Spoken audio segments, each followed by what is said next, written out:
Bonjour tout le monde, bonsoir, plutôt, très sombre tout à coup. Alors moi, je me présente, Françoise Brunel, je viens de Bécancour, mais je suis native de Saint-Pierre-le-Méquet. Et pour faire une petite historique pour Guylaine, qui vient d'Échaillon, à chaque village qu'on fait, elle m'entend dire « Ah, ben moi je suis née ici, à côté, pas loin, dans le deuxième rang. Bien, aujourd'hui, je dois avouer que j'ai travaillé ici à Saint-Sylvain pendant 9 ans à l'école, puis je travaillais avec Françoise Piché et Léo Piché, et qui sont mes grands amis aussi. Et aujourd'hui, je suis ici parce que je fais partie d'un regroupement de citoyens qui englobe plusieurs regroupements de citoyens. Puis c'est des regroupements pour l'environnement. À l'origine, c'était, naturellement, c'est parti en 2010, là, la grosse bataille contre les gaz de schiste. Là. On a été pris là-dedans, puis on s'est levé, puis on allait dans les bacs, puis on allait défendre le point de vue citoyen, défendre notre territoire. Et je vous avoue que c'était pas comme toujours facile, parce qu'il fallait toujours expliquer, parce que les gens ne savaient pas ça. Puis une fois que les gens commençaient à savoir, là, les gens se sont dit « Ah, on n'entend plus parler, il y a un moratoire. » Mais c'était pas le cas. Alors, cette soirée-là, elle est présentée grâce au fait que les gens que vous voyez partout autour sont tous des bénévoles. Il y en a d'un peu partout des comités de la région. Et sont bénévoles, et c'est pour ça que vous allez voir contribution volontaire un peu partout. J'en ai 2 petits pots de contribution volontaire. Mais c'est grâce aussi à votre municipalité, parce que on leur a demandé de voir s'ils pouvaient nous offrir la salle gratuitement, et on a accepté. On en est bien contents. Alors, sans plus tarder, je vais vous présenter le premier conférencier, qui est M. Marc Grumans, qui est un biophysicien, qui était chercheur aussi à l'UQTR, et qui fait partie du comité...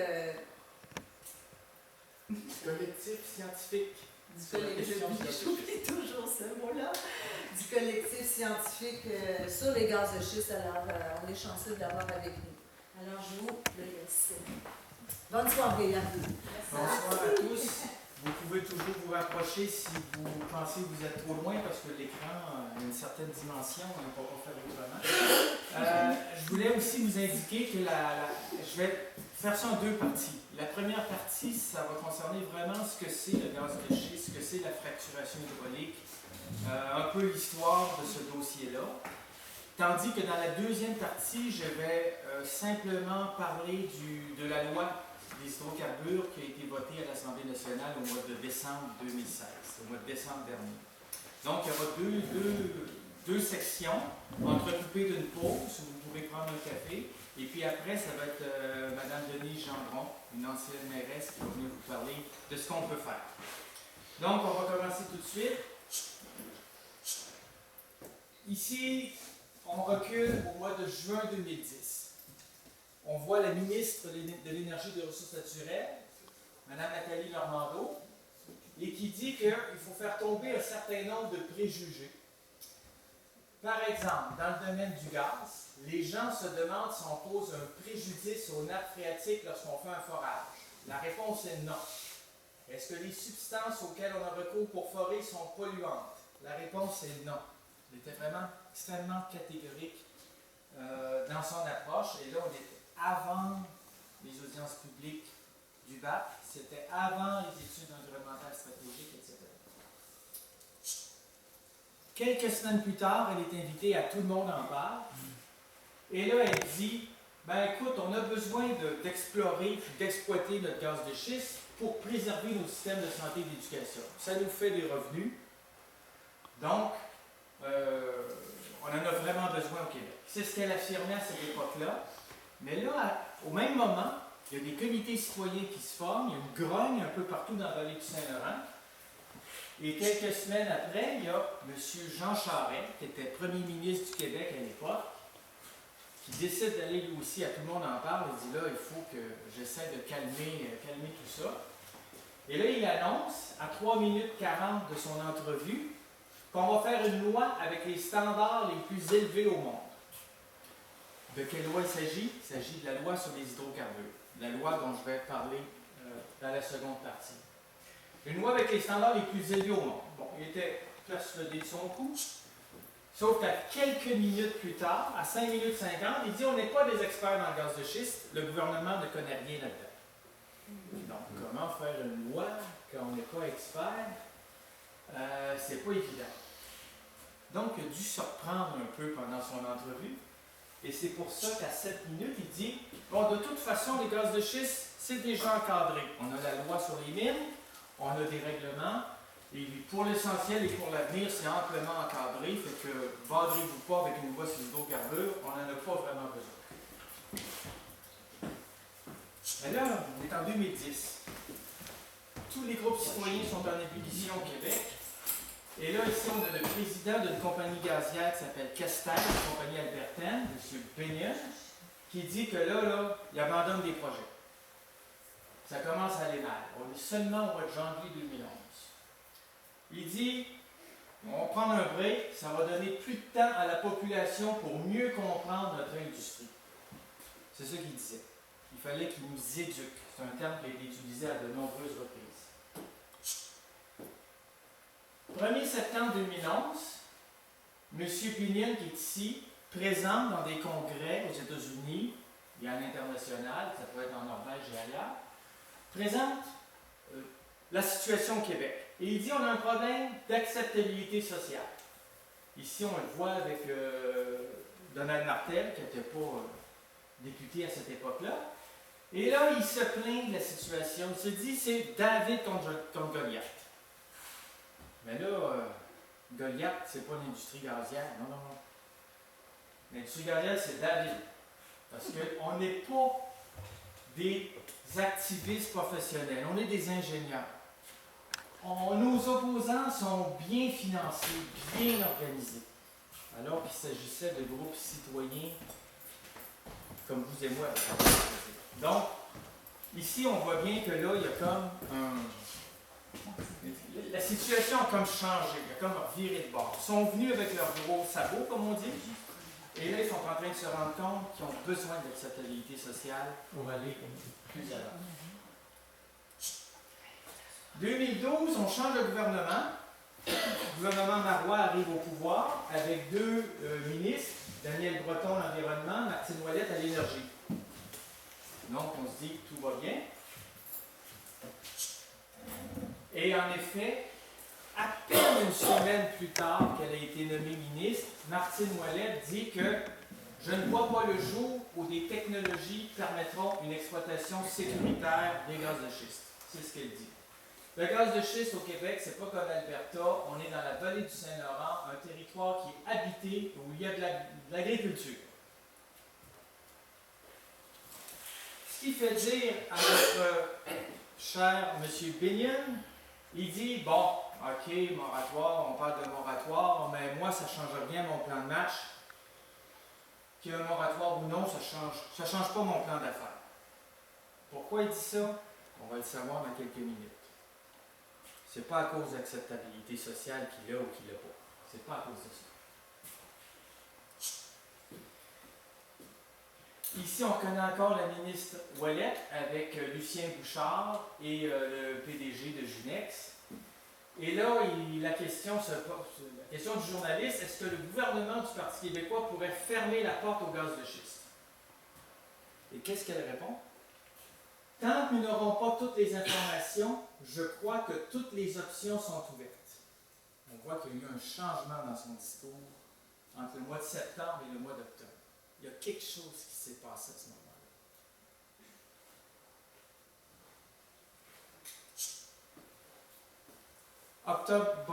Avril 2014, on avait un gouvernement minoritaire, là, on a un gouvernement majoritaire libéral, le gouvernement Couillard, et les deux ministres, c'est M.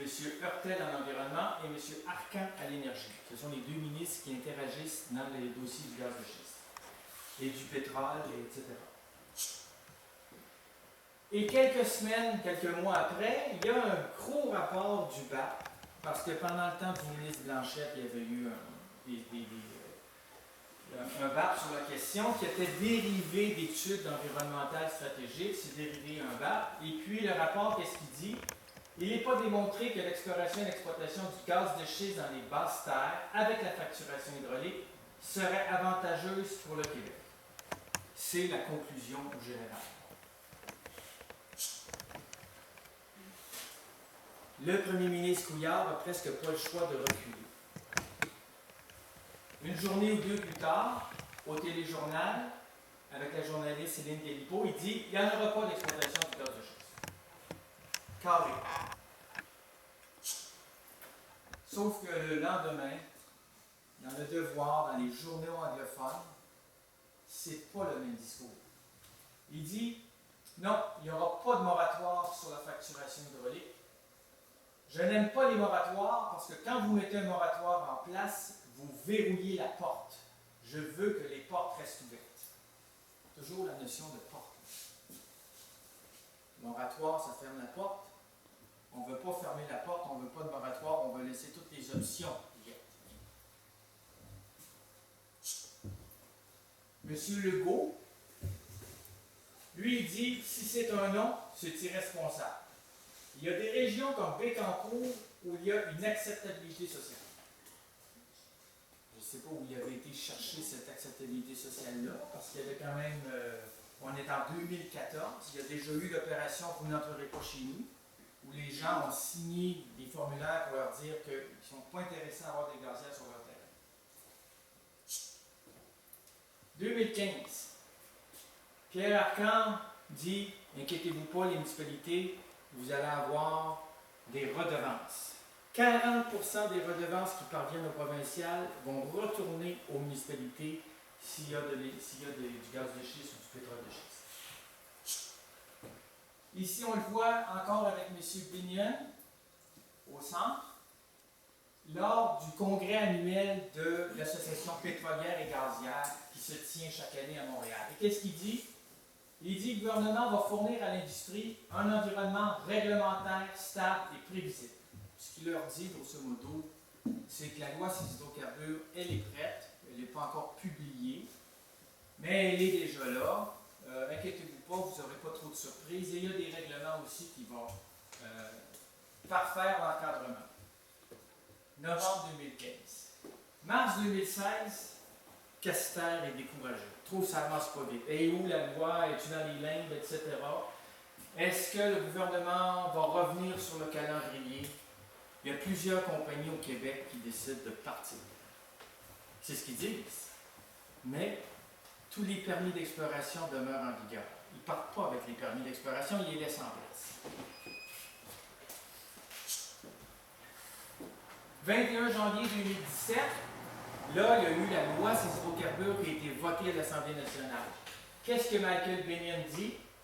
Bon, ben la porte est demeurée ouverte pour le développement de notre découverte de classe mondiale du gaz naturel le plus propre en Amérique du Nord. Et il continue, et puis il dit que on n'ira pas vers les communautés qui ne veulent pas de nous, et notre réponse au changement historique sera de faire encore plus de la même chose. Je ne sais pas trop ce qu'il veut dire par changer tout en faisant la même chose. Je n'ai pas encore compris, même si ça fait plusieurs fois que je la lis, cette phrase-là, je ne la comprends toujours pas. Grosso modo, il dit, écoutez, il y a du gaz, on le sait, on aimerait ça le développer, on ne fera pas tout à fait pareil, mais on aimerait bien ça que ça avance. Et le 8 février 2017, grosse nouvelle, et c'est pour ça qu'on est ici aujourd'hui, c'est que Tester envoie un communiqué de presse où il dit qu'on a évalué la région de Bécancour et de Lobinière, le sous-sol évidemment. Et l'évaluation dit que oui, il y a beaucoup de gaz et oui, ça vaut beaucoup d'argent. Et ce qu'on va faire, ça va être des projets pilotes avec des plateformes à 8 puits qui vont drainer, chacune des plateformes va drainer 7,7 km². Moi, dans mes exercices que j'ai faits pour la municipalité de Saint-Sylvain, j'ai pris 5 km². Mais à peu de choses près, ça va donner à peu près les mêmes résultats. Et il y aura, chaque puits va avoir 8 milliards de pieds cubes au fur et à mesure qu'on va l'exploiter, et on va recouvrer 26% de gaz. C'est-à-dire qu'on récupère 26%, il en reste 74% dans le sous-sol, toujours emprisonné dans la roche. Donc, moi, dans mes calculs, j'ai pris 20%. J'ai été un peu conservateur. Mais je vais vous expliquer pourquoi plus loin. Et il dit que la production va commencer en 2019.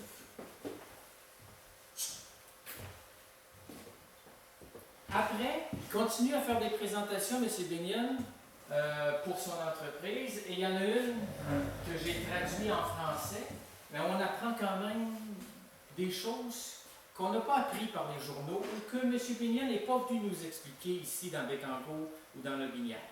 Je ne sais pas s'il y a des élus dans la salle, là, mais moi, en tout cas, je ne savais pas que, par exemple, qui était pour centraliser les installations pour le recyclage de l'eau et utiliser les eaux usées municipales. Les eaux usées, on va les prendre, on va s'en servir comme fluide pour fracturer le sous-sol rocheux. Au lieu de prendre l'eau des rivières, comme la rivière du Chêne, du fleuve, etc., on va prendre les eaux municipales, les eaux usées.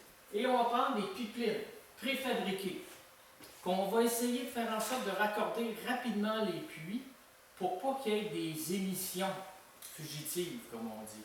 Des émissions de méthane, de gaz naturel qui iraient dans l'atmosphère, qui viendraient contaminer l'atmosphère. Eh bien non, on va tout de suite mettre des pipelines.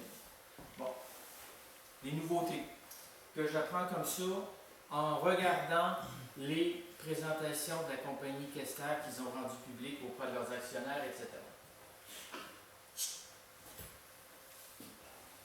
28 mars, à la même présentation, il dit que, regardez, toutes les étapes sont franchies, il en manque 2. L'obtention des règlements qui je pourrais dire, qui ont été annoncés dans la loi sur les hydrocarbures, parce que une loi, il y a des règlements. Bon, on attend ça, ça peut être public, lui il pense que ça va être public au mois de juin. Peut-être qu'il a raison, il est peut-être mieux informé que moi. Et il dit, on manque toujours l'acceptabilité sociale. On l'a toujours pas. Ben, quoi que des fois il dit oui, des fois il dit non. Mais dans sa présentation, il dit que ça manque. Il n'est pas sûr finalement. Il n'est pas sûr de son coup. 29 mars 2017, M. Binion, président de Kester, est un abonné Twitter. Il envoie des messages, des micro-messages, comme on dit. Et ici, regardez de quoi ça a l'air au Québec, c'est des régions non peuplées. Regardez ici dans Bécancour, là. Regardez comment c'est vite qu'il dit. Ça a une très faible densité de population. C'est ce qu'il dit dans ses tweets. Évidemment, il y a eu dans la revue de presse plusieurs mentions des réactions de la compagnie Kester, des réactions de la MRC de Bécancour et des citoyens. À l'aide des liens en bas, vous avez juste à cliquer 2 fois et vous allez accéder à la revue de presse. On va aller un peu plus loin, parce que maintenant, à moins que vous ayez une question sur ce que je vous ai dit jusqu'à maintenant, je vais plus parler de l'exploration dans la région, de la position des puits, etc. Est-ce que vous avez une question là, sur l'espèce de tableau que je viens de brosser du gaz, de schiste et de... Oui, ça va. On continue? Donc, on va reculer, si la souris veut bien. Oui. En 1970, la compagnie Shell, ensuite il y a eu la SOKIP, qui est une compagnie, pas une compagnie, mais plutôt un organisme public, qui ont exploré dans la région et ils disaient « Oh, ça va pas bien, on cherche du pétrole, puis on ne trouve pas du pétrole, on trouve du gaz. » Ils ne sont pas contents. C'est un peu une ironie de l'histoire, parce que 2-3 décennies plus tard, les compagnies cherchent du gaz, ils envoient. Donc, c'est juste pour vous dire que dans ce temps-là, on savait déjà qu'il y avait du gaz sous nos pieds. C'était déjà connu. C'était pas facile à aller chercher. On va s'en rendre compte que c'est pas facile à sortir de là, mais il y en avait. Ça, c'est une carte des permis d'exploration entre Québec ici et Montréal au bas, ici au sud. Et on peut voir que là où nous sommes, là ici on reconnaît peut-être la rivière Bécancour, on voit que c'est la compagnie Kester qui détient les permis. La compagnie Kester, c'est une petite compagnie qui vaut à peu près 250 millions, basée à Calgary. Et qu'est-ce qu'elle dit? Elle dit qu'à Bécancour, on a des zones très intéressantes parce que ce que vous voyez là, c'est des failles géologiques. Elle dit là, c'est intéressant ce qu'on a là. Et il dit qu'on peut retrouver du calcaire, des dolomies. C'est ça notre cible. Et puis, on va le voir tout de suite ici. Il dit notre deuxième cible, c'est le shale d'Utica, ou le schiste de l'Utica. C'est quand même curieux, hein? Là, on a parlé que du shale d'Utica pendant des années depuis 2010, mais avant 2010, c'était autre chose. C'était des dolomies, des grains, des calcaires. Que ce soit sur la rive nord, que ce soit en Gaspésie, que ce soit ailleurs, on parlait très très peu du shale de l'Utica. C'est juste pour vous signaler ça en passant. 2009, ben là, on parle plus là, du gaz de schiste. Là. Et il dit, regardez ici, on a du shale de Lorraine. Il est un peu plus pâle. On a du shale d'Utica, plus foncé. Et là-dedans, il y a des fractures. Il prend bien la peine de montrer qu'il y a des fractures. Évidemment, c'est intéressant pour les compagnies parce que plus la roche est fracturée, plus c'est facile de la briser, de la fissurer. Si elle est déjà fracturée naturellement. Elle dit, ben, c'est un territoire qu'on connaît bien et on a une quantité incroyable de gaz en place. Gaz en place, ça veut dire le gaz dans la roche. Ce n'est pas des réserves de gaz là, qui vont nécessairement là, arriver dans le puits, là, mais c'est ce qu'il y a dans la roche. Des quantités incroyables.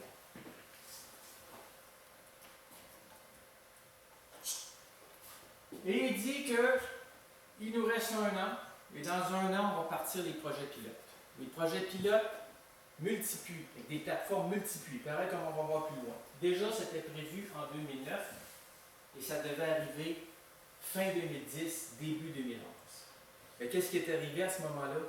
C'était les groupes citoyens qui se sont mobilisés pour empêcher l'arrivée de ces plateformes.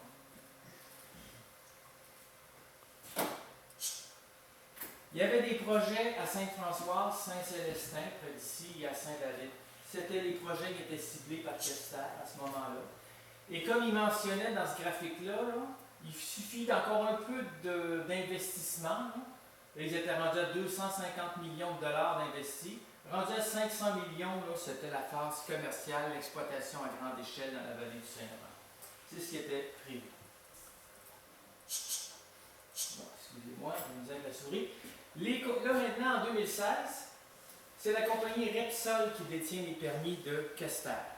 Parce que cette Kester a fait une entente avec Talisman Energy. Talisman Energy s'est fait racheter par la compagnie espagnole Repsol. Cette compagnie, c'est une majeure, 43 milliards de dollars que la compagnie vaut actuellement. Et c'est elle que tout le territoire qui est là en rose foncé. C'est ici, c'est où est-ce que nous sommes, c'est la compagnie Repsol.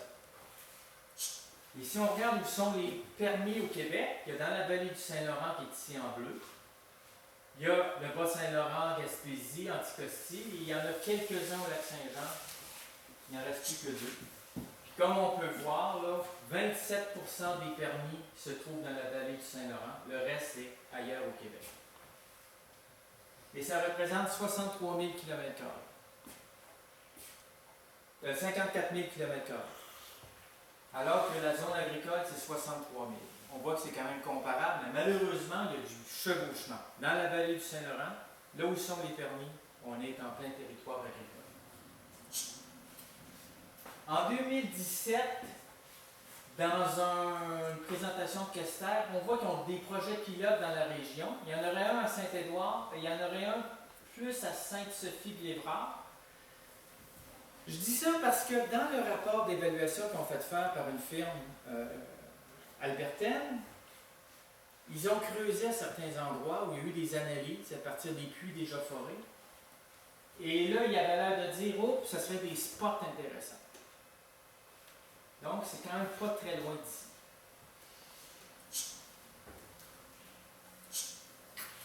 C'est quoi le forage directionnel et la fracturation hydraulique? C'est ça qu'on va voir maintenant. On a nos plateformes ici. Ça ici, c'est la surface au sol. Et on a notre plateforme à 8 puits. Et là, on voit les 8 puits verticaux qui descendent et qui se divisent avec des branches horizontales. Il y en a 4 qui vont dans cette direction-là et il y en a 4 qui vont dans l'autre direction. C'est ce qu'il prévoit pour le Québec et c'est ce qu'il prévoyait déjà en 2009 pour le Québec. La distance ici qui est indiquée, c'est 1 à 2 km.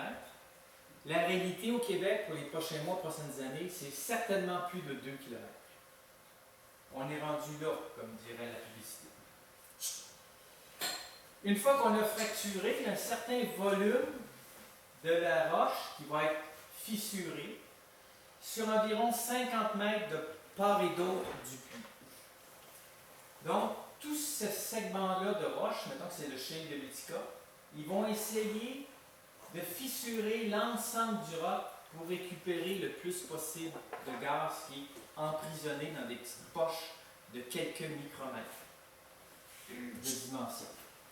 Et ici, on a le seul résultat qu'on a des puits de gaz de schiste au Québec, c'est celui-là, celui du puits de Saint-Édouard. Et au début, il débitait beaucoup de gaz, 12 millions de pieds cubes par jour. Puis là, ça diminue, puis ça diminue. Ici, on est après 4 mois, etc. Et à partir de la courbe, on peut estimer combien qu'on va récupérer de gaz après 5 ans. En général, un puits de gaz de schiste, ça dure 5 ans, rarement plus. On n'est pas dans le conventionnel. Et avec ça, on peut calculer la proportion de gaz qu'on va récupérer et ça serait de l'ordre de 20% selon Marc Durand. C'est ce qu'on voit ici, la zone fracturée. Ça, c'est le puits à l'échelle, tout est à l'échelle du puits de Saint-Édouard. Il y a possibilité aussi d'avoir, à partir des plateformes, d'avoir des puits avec des latérales à différentes profondeurs. Parce que, comme je vous l'ai indiqué tout à l'heure, il peut y avoir 2 roches cibles. Il peut y avoir un calcaire, il peut y avoir le shale de Lorraine, il peut y avoir le shale du Ticard, il peut y avoir autre chose encore en dessous. Donc, c'est une possibilité aussi. Il faut bien l'avoir en tête que ça pourrait arriver. D'ailleurs, ça arrive dans d'autres juridictions, que ce soit aux États-Unis ou dans l'ouest du Canada, donc ça peut arriver ici aussi. Et une fois qu'on aura toutes nos plateformes, il va falloir les relier par des pipelines, des gazoducs. Et ça va ressembler à ça ici. En vrai, ça c'est une photo de la Pennsylvanie, on voit que le terrain a été morcelé pour permettre le passage justement des gazoducs entre les différentes plateformes qu'on voit là. Et qu'est-ce qu'on prend pour fracturer? On prend des grains de sable, des tout petits grains de sable, vraiment minuscules. On peut avoir d'autres agents pour maintenir les fissures ouvertes, que sont des billes de céramique, etc. Surtout quand on est en profondeur. Parce que plus on est profond, plus la pression est élevée. C'est comme si toutes les couches de roche, là, ça faisait pesant. C'est pareil comme quand on plonge dans l'eau aussi. Plus on plonge profond, plus on a une pression qui s'exerce sur nous. C'est la même chose. Et à un moment donné, les grains de sable ne suffisent pas. C'est pas assez solide. Il faut d'autres structures comme les billes ici qu'on a, les billes de bauxite, etc. Ici, on voit comment c'est fin dans la main. Et on voit qu'il existe aux États-Unis des mines et qu'à partir de là, de la mine, il y a beaucoup de camions qui vont acheminer le sable là où on va fracturer la roche. Les additifs chimiques, ici on voit un camion, les additifs chimiques sont dans des espèces de barils comme ça, des réservoirs. C'est acheminé des camions mélangeurs, là il y a comme des manifolds. Et après, ça s'en va vers les têtes de puits là, avec des camions pompes qui vont pomper et le sable, et les produits chimiques, et l'eau, puis qui vont fracturer ou fissurer la roche avec ça. Je vais passer vite là-dessus, juste pour vous signaler que dans les additifs de fracturation, qu'est-ce qu'on retrouve? On retrouve vraiment un grand nombre de produits. Lors de l'étude de l'EPA aux États-Unis, on a étudié 1436 additifs. Mais ces additifs-là, c'est souvent des mélanges. C'est des choses qu'on ne connaît pas. C'est pas comme je vais ajouter tel acide avec telle base ou tel produit. Non. C'est déjà mélangé. C'est comme s'ils avaient 1436 mélanges. Et dans ces mélanges-là, il y a seulement la moitié dont on connaît les molécules qui ont été utilisées. C'est comme si je vous disais, suivez une recette, là, mais je vous dis, prenez un produit X avec un produit Y et un produit Z. Ça ne va pas vous aider beaucoup, là. Il faut que vous sachiez qu'est-ce qu'il y a. C'est quoi le produit X, c'est quoi le produit Y.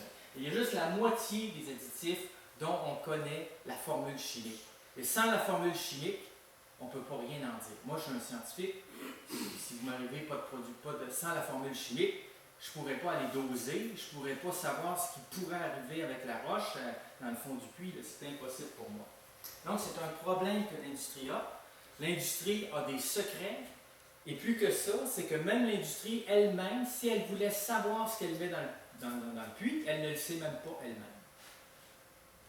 Et elle ne cherche pas à le savoir, je vous dis. Donc, c'est juste pour vous signaler ici différentes entreprises qui utilisent différents produits. Et puis, comme le FR1, qui est utilisé au Québec, et comme on voit, le FR1, c'est 100% de quelque chose qu'on ne connaît pas. C'est pas écrit ce que c'est. Donc, on a un problème avec le FR1 et bien d'autres. Dans l'étude de l'EPA, on a regardé tout ce qui sortait des puits. Ben, tout, disons pour plusieurs puits. Et on a trouvé des molécules, comme ici le 1,2,4-triméthylbenzène, qui ne font pas partie des additifs qu'on a mis dans le trou, mais qu'on retrouve à la sortie. Pourquoi? Parce que ça peut réagir à l'intérieur. C'est comme si on avait une éprouvette au fond du puits. Et puis là, on voit toute une série de produits chimiques. Donc, il y en a beaucoup plus que ce qu'on met à l'arrivée. C'est ça qu'il faut retenir. Des problèmes, il peut en survenir, il peut y avoir des déversements, il peut y avoir des inondations. S'il y a une inondation et qu'on retrouve les produits chimiques dans l'environnement, ça va vraiment faire mal, si on peut dire. Ici, c'est un exemple. Il y avait eu une valve qui a été mal fermée par quelqu'un, puis il y a eu un peu d'additifs de fracturation qui avait été répandu dans le champ. Après 1 heure, il y avait 20 vaches de mort. Ça a été très, très rapide. C'est juste pour vous signaler à quel point ces produits-là sont toxiques. Dans la région de Bécancour, on se retrouve ici à Saint-Sylvère, 87 km², à peu près 800 habitants. Et là, je vous montre la municipalité sur une carte du ministère des Ressources naturelles. Et ce qu'on va voir apparaître ici, c'est des lignes qui suivent pas mal de rangs. Puis là où nous sommes, on voit qu'il y a eu plusieurs lignes. Ce sont des levées sismiques avec des camions vibreurs pour aller explorer ce qu'il y a dans le sous-sol. Donc, on peut, quand on zoome là, sur la carte, c'est une carte interactive, on peut voir à tous les endroits où ils ont fait des études, tous les points de tir, comme on appelle, on sait en quelle année ces levées-là ont été faites. Et ce qu'il faut noter, c'est qu'à Saint-Sylvère, on est, grosso modo, là, à 98% dans les basses terres du Saint-Laurent. Alors que tout juste à côté, ce sont les Appalaches. Et qu'est-ce qu'on retrouve dans la plateforme du Saint-Laurent? Si on part du sol, en allant vers les profondeurs, on retrouve les shales de Queenston, Lorraine, Utica. Ensuite, on a des calcaires, des dolomies, des grès, et ensuite la roche très ancienne, le granit, qui ne contient pas, évidemment, de matériel qui n'a jamais eu d'être vivant, en tout cas pas en quantité avant 1 milliard d'années. Donc, évidemment, il n'y a pas de gaz là, parce que le gaz et le pétrole, c'est fait à partir des dépôts d'algues, de plancton, de fougères, etc. Donc, on a du gaz ou du pétrole dans les shales ici, dans les calcaires, dans les dolomies. Mais plus on va en profondeur, là on en a plus. Donc, si je reviens à nos cartes, on est à Saint-Sylvère, et ça, c'est des puits d'hydrocarbures qu'on a à proximité. Je vais vous donner un tableau dans la prochaine diapo où on a les cartes les plus proches.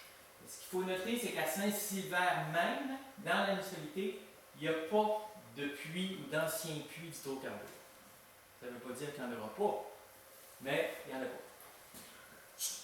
Les plus proches, à 7,5 km, c'est un puits de 1948 qui est maintenant fermé, qui était peu profond.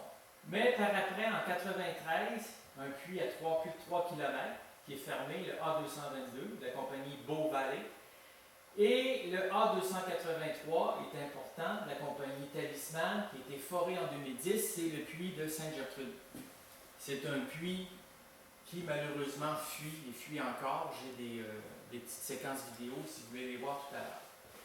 Donc, on a également le puits de la compagnie Husky Oil de 1971, qui est un puits fermé. Donc, sur les 4 puits les plus proches, il y en a un seul qui n'est pas fermé, c'est le puits A283 de Sainte-Gertrude. Heureusement, il est encore assez loin de la municipalité, il est à 12 km. Le territoire en rose, c'est le territoire sous permis. On a ici la municipalité de Saint-Silver de 87 km². Elle est entièrement sous permis d'hydrocarbures. Quel permis? C'est le permis ici PG 969. À qui il appartient? Il appartient à la compagnie Repsol et il a 171 km². Si on regarde d'autres sections de Saint-Silver, quand on va vers Bécancour, on voit qu'il y a une autre section ici qui appartient à un autre permis d'exploration, le permis 968, qui appartient là aussi à Repsol, un permis de 162 km². Et au nord, il y a une toute petite partie, ça fait peut-être 5 ou 10 km², là, qui appartient encore là à Repsol, le permis 967. Donc, tout le territoire de Saint-Silver est propice, ou en tout cas, a la possibilité de recevoir un avis de la compagnie Repsol comme quoi ils veulent venir forer et éventuellement fracturer. Parce que leurs permis vont être en vigueur jusqu'à 2023. Est-ce qu'ils vont être encore étendus par après, là, prolongés? Je ne sais pas. Mais on sait qu'ils sont encore valides jusqu'en 2023.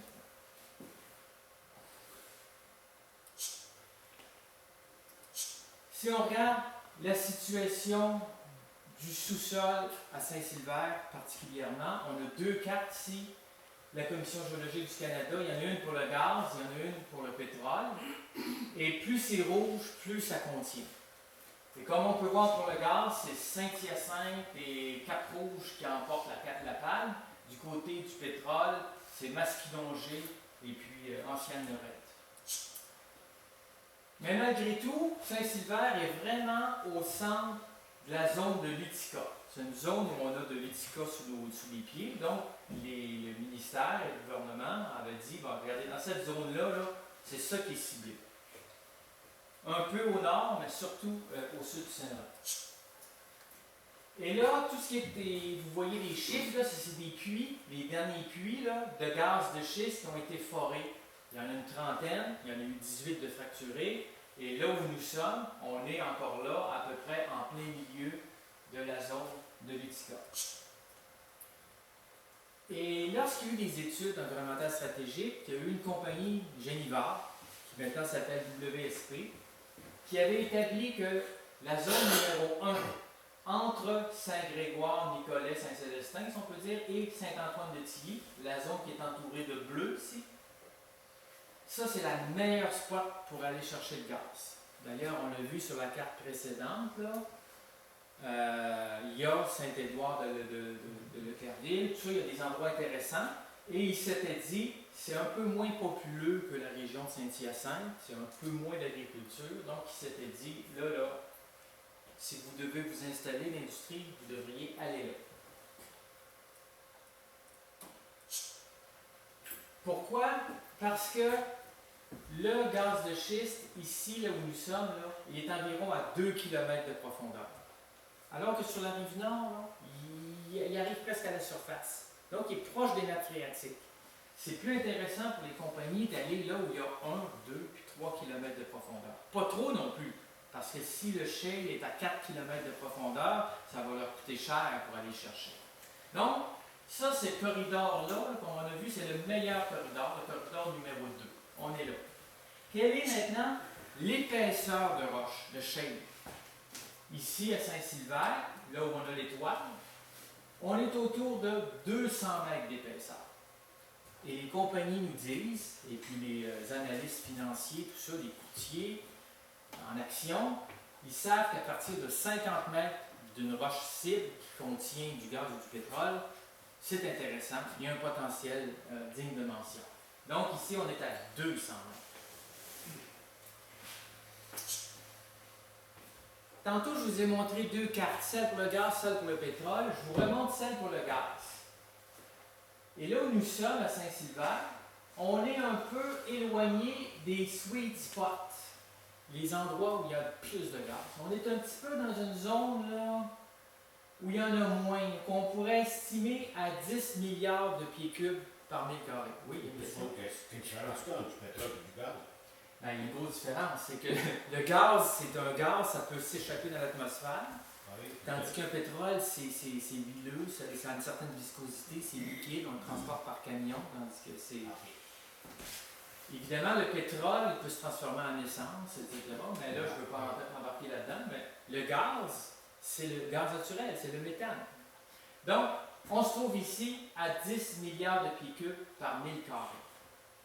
Donc, à partir de là, on peut très bien calculer combien il y a de gaz ici sous nos pieds à Saint-Sylvère. On a la superficie de la municipalité, on a la concentration, donc on fait le calcul, puis on arrive à 340 milliards de pieds cubes de gaz. Sauf qu'on ne peut pas tout aller chercher.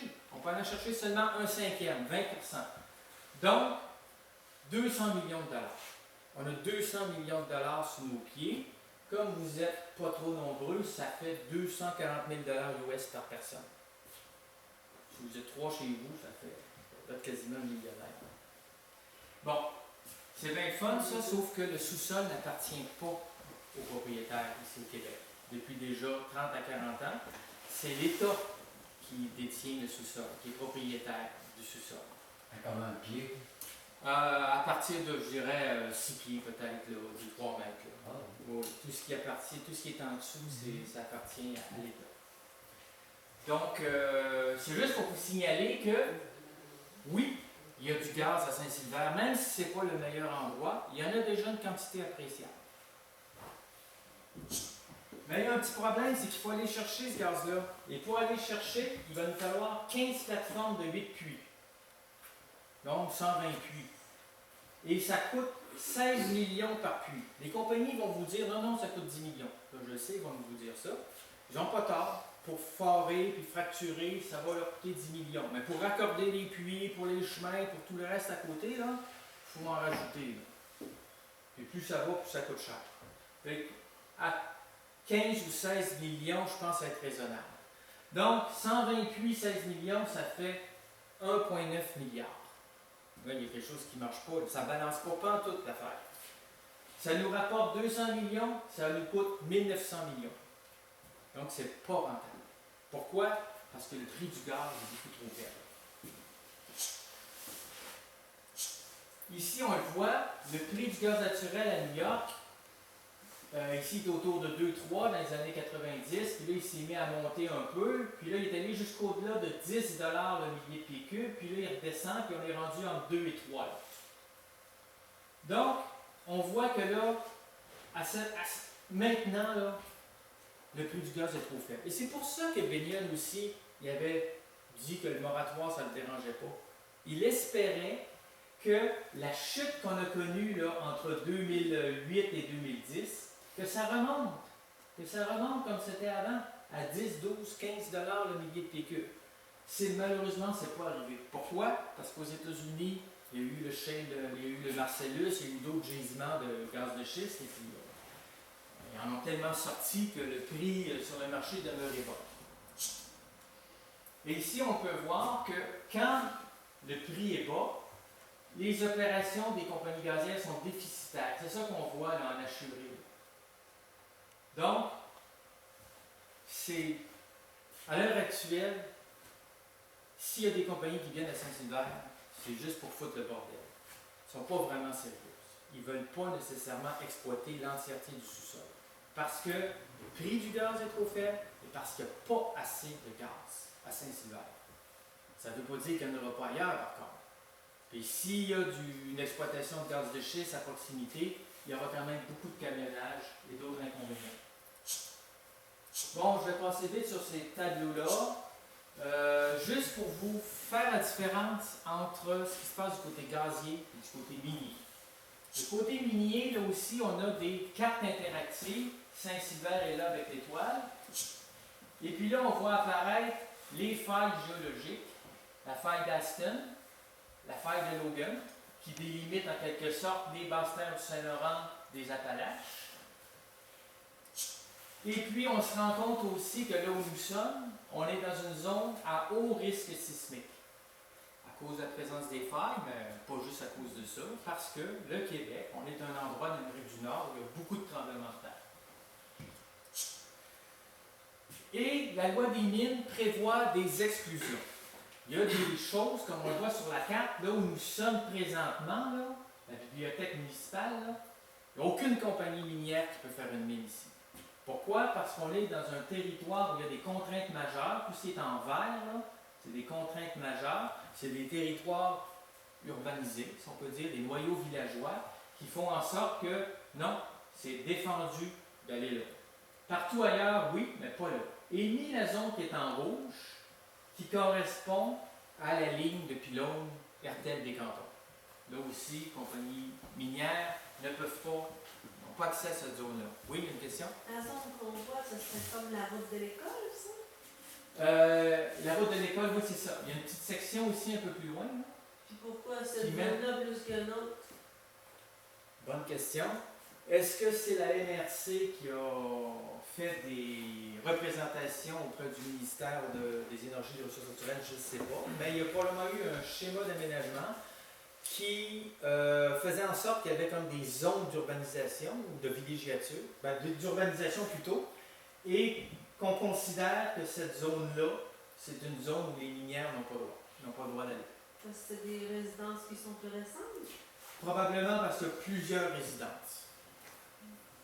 C'est tout ce que je peux vous dire. Je connais moins le secteur. Je veux juste passer. Je suis arrivé par là. Je suis arrivé vers le sud. C'est vraiment protégé. Hein? C'est le domaine de l'île, il est protégé. Il est protégé, en tout cas. Je ne sais pas s'il y a des gens, comme on dit, pesants là, mais chose certaine, c'est un territoire qui est exclu du domaine minier.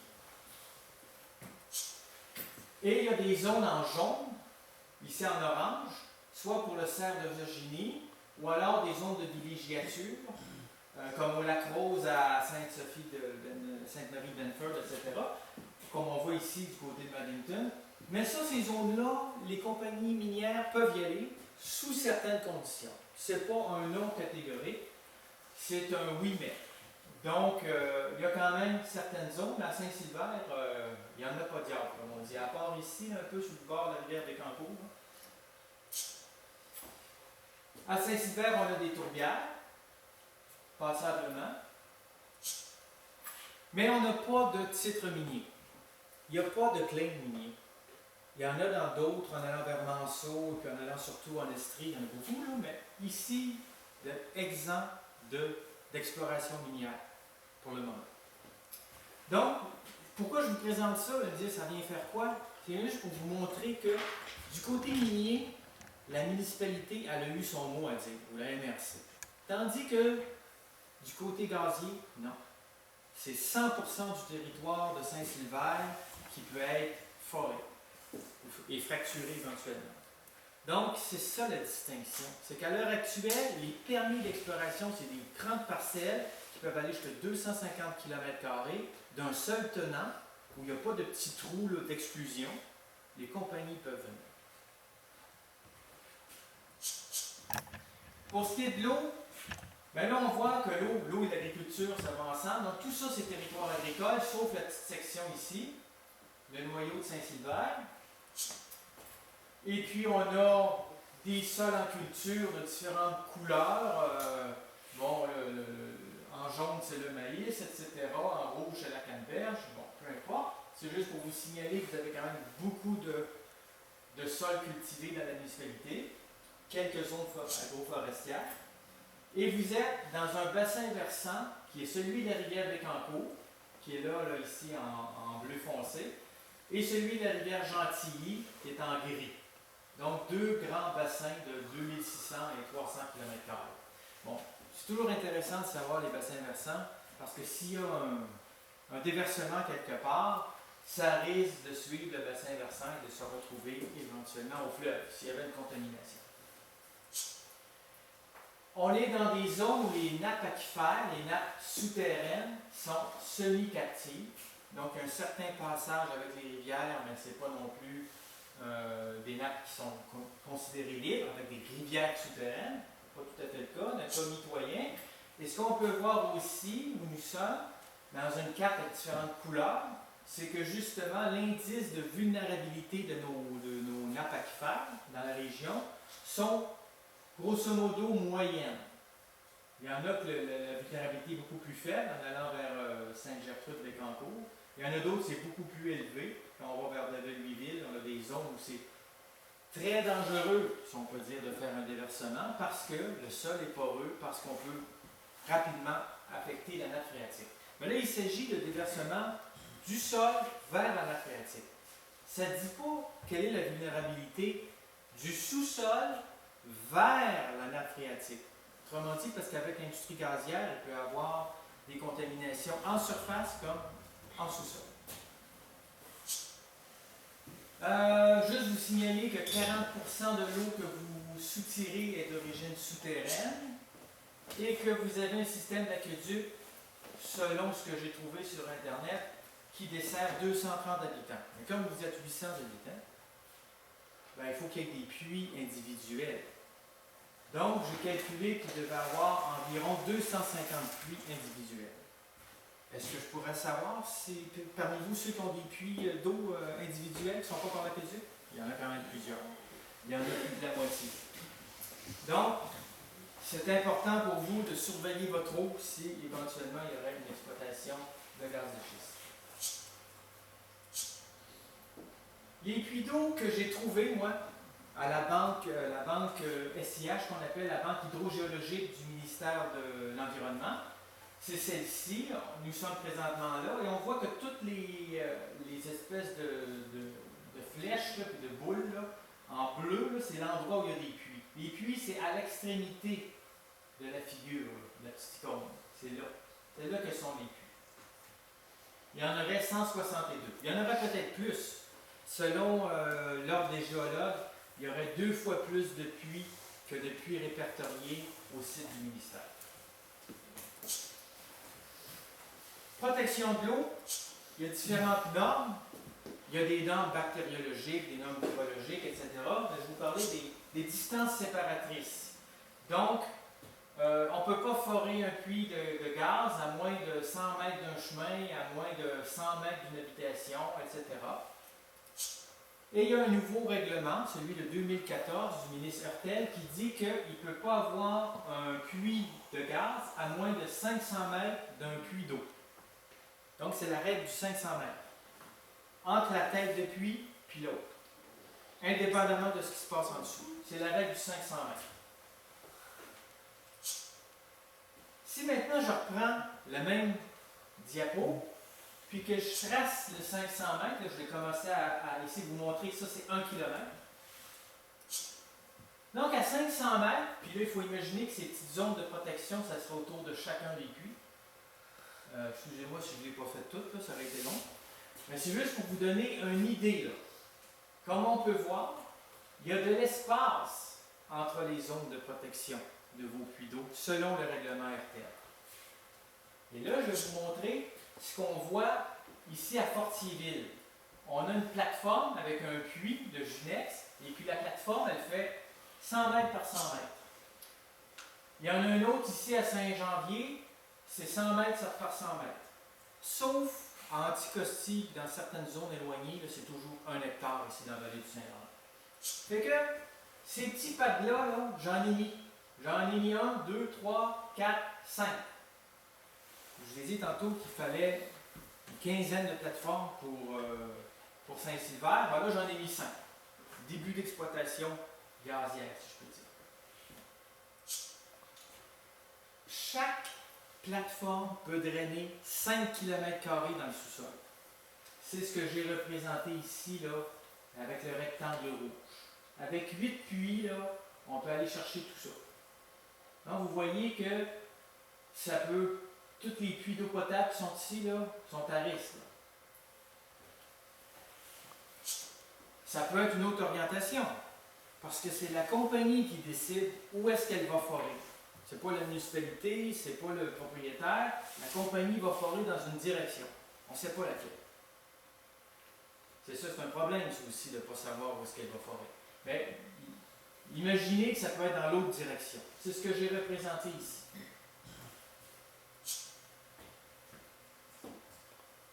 On va imaginer aussi qu'au lieu d'avoir un périmètre de protection de 500 mètres, on en a un de 1 km. Puis là, ce qu'on peut voir, c'est qu'à 1 km, il y a des puits qui sont à l'intérieur du cercle, à l'intérieur, entre le centre du pad et puis le puits, là, on n'a pas 1 km. Ici, on le voit mieux encore. On voit que là, il y a plusieurs puits qui sont à l'intérieur du cercle. Vous voyez comme il faut? Donc, il y a plusieurs plateformes qui n'auraient pas pu être forées si le règlement de Hurtel, c'était un règlement avec une distance de séparation de 1 km. En fait, sur les 5, là, il n'en serait resté que 2. Il y aurait eu 2 endroits où on aurait pu mettre nos plateformes sans que ça cause de problème au règlement, je peux dire. Il y aurait pu en avoir peut-être ailleurs aussi. Là. J'ai fait un exemple. Si le rayon est de 2 km, ben là, étant donné que vous avez beaucoup de puits d'eau potable, ça devient difficile de placer une plateforme. C'est un empêchement pour la gazière. Un empêchement plutôt majeur, je dirais.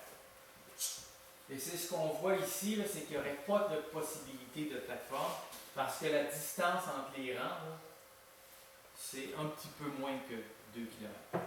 Ça, ce serait le cercle autour de chacun des puits. Là. Oui, s'il y avait un cercle comme ça autour de chacun des puits, bien, tous les cercles se chevaucheraient et ça laisserait très très peu d'espace à une compagnie pour venir faire une plateforme multipliée. L'exercice que je pourrais vous laisser, je sais que vous n'avez peut-être pas besoin de devoir, c'est que... Là, tu as dit multiplie. Multiplie. Mais un puits. Qu'il y ait un puits ou 8 puits, ce qui compte, c'est la tête du puits. Et comme tous les puits sont dans la même plateforme de 1 hectare, ça n'a pas vraiment de... Pour mon explication, ça ne change pas. Mais ce qui est important, par contre, c'est à partir de quelle distance il n'y aurait plus de possibilité à la compagnie de forer à Saint-Sylvain. Peut-être que c'est 1 km, peut-être c'est 1,5 km, c'est probablement quelque chose comme 1,5 km. Mais là, j'ai tenu compte seulement de la tête du puits. Si on tenait compte de toute la branche horizontale, ça serait quoi la distance limite? Est-ce que ça serait 500 mètres? Est-ce que ça serait 1 km? Il faudrait faire le calcul. Parce que c'est ça qui n'est pas logique dans le règlement de Hurtel, comme on le voit ici, c'est que quelqu'un qui a son eau potable, qui puise dans sa nappe phréatique, il peut bien être à 1 km du dérive, de la tour de forage, mais en fait, avec la branche horizontale, ça passe complètement en dessous de sa maison, en dessous de son lot. Donc, le règlement devrait tenir compte des branches horizontales des puits, ou de l'entièreté du puits, et pas seulement de la tête. Ça serait beaucoup plus logique, selon moi. Enfin, c'est comme ça. Il y a une protection verticale. Je vais passer vite là-dessus. C'est juste pour vous signaler qu'il y ait au moins 400 mètres de jeu entre la nappe aquifère et la branche horizontale. Et les compagnies disent que c'est 4 km, mais c'est rarement ça, c'est souvent moins. Et le 400 mètres, qui est la règle du règlement Hurtel, eh bien, on peut voir que des fissures naturelles, qui sont représentées ici en rouge, qui peuvent aller jusqu'à 600, 800 et 1 km. On en a vu jusqu'à 1,2 km. Donc, le tampon de 400 mètres, la protection verticale du règlement Hurtel est insuffisante. C'est insuffisante pour une deuxième raison, et qui est importante ici dans la région de Bécancour, c'est que nos sous-sols sont faillés. D'ailleurs, dès 1989, on pensait faire des forages à l'horizontale, récolter beaucoup de gaz en allant dans ces roches qui sont micro-fissurées naturellement. D'ailleurs, en 2011, suite au premier BAP, il a commencé à avoir des études des hydrogéologues qui ont démontré que dans la région de Bécancour, qu'il y avait des craques qui se produisent naturellement, ce qui augmente le risque de contamination des nappes phréatiques. Il y a déjà des petites zones à risque dans la région de Bécancour. C'est ce que la première étude sur le sujet a démontré. La deuxième étude de Mme Christine Rivard, Commission géologique du Canada en 2014, a démontré la même chose. Il dit qu'il y a des zones où il y a des failles, puis ça pourrait remonter à la surface, affecter les nappes aquifères. Et là, on est dans la région de Lotbinière, le Terre-Ville. D'ailleurs, dans la conclusion, c'est très dit clairement, des réseaux de fractures peuvent se développer à proximité des failles, et malgré le fait que ces failles soient souvent scellées, des précautions devraient être prises lors des forages, et la FH devrait être évitée dans ces zones. La FH, c'est la fracturation hydraulique. Donc, on a un vieux sous-sol qui date de plus de 450 millions d'années. Il a travaillé beaucoup. Il a laissé échapper du gaz, mais il est tout cassé. Donc, c'est déjà un peu plus difficile d'imaginer qu'on a des zones de protection de roches imperméables entre l'endroit où on va forer à l'horizontale et nos nappes phréatiques. On a un problème ici. Je n'irai pas partout dans la vallée du Saint-Laurent, mais à Bécancour, c'est le cas, et à Lotbinière aussi. Bon, un autre auteur, en 2015, qui dit la même chose. Il dit des puits fracturés près des failles pourraient conduire à une contamination de l'eau potable. Bon. Je vais passer vite, juste pour vous dire, parce que je veux encore 2 minutes, qu'on va passer à la deuxième partie, il y aura une pause. Je reviens en arrière, on est en 2010, Mme Normando, M. Arcan, qui était ministre de l'Environnement à l'époque, ils ont été joués autour d'un puits, puis là, ça a explosé, puis on dit, bon, ben, c'est un sujet explosif. Il dit, ouais. Il dit surtout quand il y a des fuites, et là, on a remarqué qu'il y a eu plus d'un tiers des nouveaux puits étaient fuyants, et on a trouvé par la suite que plus d'un tiers des puits anciens étaient fuyants aussi. En janvier 2011, Arcan ne savait plus trop quoi faire avec l'acceptabilité sociale. Il dit, auriez-vous une aspirine? On voit que ça travaille pas mal, ce dossier-là du gaz de schiste. En 2012, il y a eu sur le Mont-Royal une démonstration éclatante de la non-acceptabilité sociale. On voit ici une main qui est formée. Les opposants au gaz de schiste, on était ici. Et puis, évidemment, quand le ministre Arcan est revenu au pouvoir en tant que ministre de l'Énergie, eh bien là, acceptabilité sociale, il en a parlé peut-être, mais finalement, il nous a imposé le bâillon au mois de décembre 2016 en adoptant la loi sur les hydrocarbures, que je vais vous parler tantôt. Et pourquoi je suis ici aujourd'hui à Saint-Sylvère ou ailleurs? C'est parce qu'on consomme beaucoup trop de charbon, de pétrole et de gaz. Ça, depuis 1850 jusqu'à aujourd'hui, on en consomme de plus en plus. Et là, on émet dans l'atmosphère 41 milliards de tonnes de CO2 par année. 41 milliards de tonnes qui se traduisent en augmentation de CO2, augmentation de méthane, augmentation d'oxyde nitreux à cause des engrais azotés, etc. Et qui fait en sorte que depuis 1990, on a 37% de plus de gaz à effet de serre dans l'atmosphère. C'est comme si, au lieu d'avoir 400 ppm, on avait 485 ppm de CO2. Et, je change ma batterie, ça continue. Ce qui cause un réchauffement planétaire qui est prévu, là on est à 1 degré à peu près, qui est prévu atteindre 4 degrés en l'an 2100, mais qui va se continuer.